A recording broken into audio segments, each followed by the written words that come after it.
আমরা ছোটোবেলা থেকে দেখেছি আমার বাবা আমাদের সাথে দেখা হতো জেল গেটে।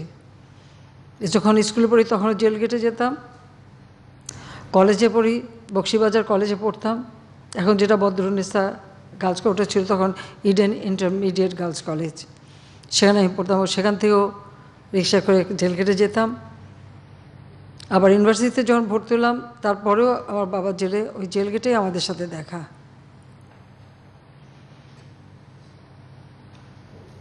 আমার মা সব কিছু সামলাতেন। আমার মা কখনো কোনো দিন কোনো ব্যাপারে আমার বাবাকে বলেন নাই যে তুমি জেলে আমাদের কষ্ট হয়, শুধু বলতেন তোমার কোনো চিন্তা করতে হবে না, আমি সব সামলাবো, আমি সব দেখব। এবং এটা ঠিকই যে বাস্তবে সব কিছু আমার মাই করতেন। আমাদের বড় করা, ঘর সংসার দেখা, সাথে সাথে রাজনৈতিক সিদ্ধান্তগুলিতেও তিনি বিরাট ভূমিকা রাখতেন। আন্দোলন সংগ্রামগুলি তিনি সংগঠিত করতেন।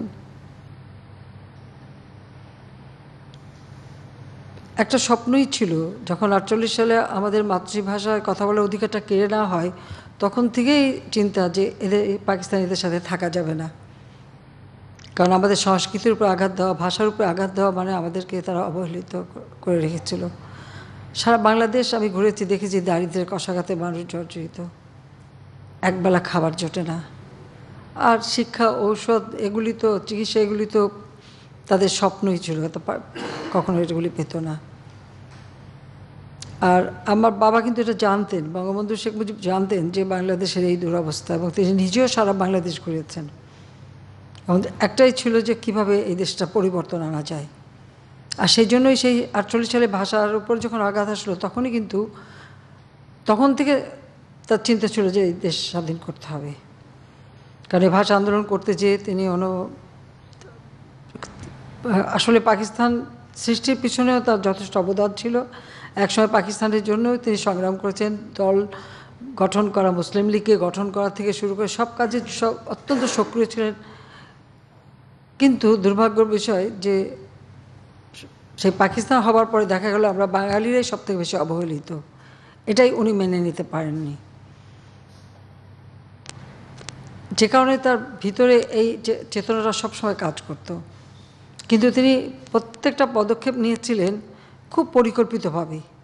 সবথেকে যে বিষয়টা ছিল যে মানুষের সঙ্গে সংযোগ করা আর মানুষকে উদ্বুদ্ধ করা, স্বাধীনতার চিন্তাটা মানুষের ভিতরে ঢোকানো। কারণ একসময় পাকিস্তানের জন্য আন্দোলন করার জন্য তিনিই মানুষের কাছে বেশি গেছেন, আবার সেই মানুষগুলোকে পরিবর্তন করে আবার নতুন একটা আন্দোলনে সম্পৃক্ত করা, এটা খুব কঠিন একটা কাজ ছিল।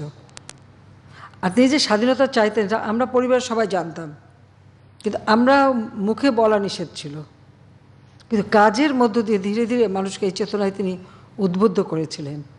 আর যে কারণে আর দলকে সংগঠিত করা, তো যে কারণে 7ই মার্চের ভাষণে তিনি যখন আহ্বান করলেন বাংলাদেশের মানুষ, এটা ঠিকই যে যার যা কিছু আছে তাই নিয়ে কিন্তু শত্রু মোকাবেলা করতে নেমে গিয়েছিল।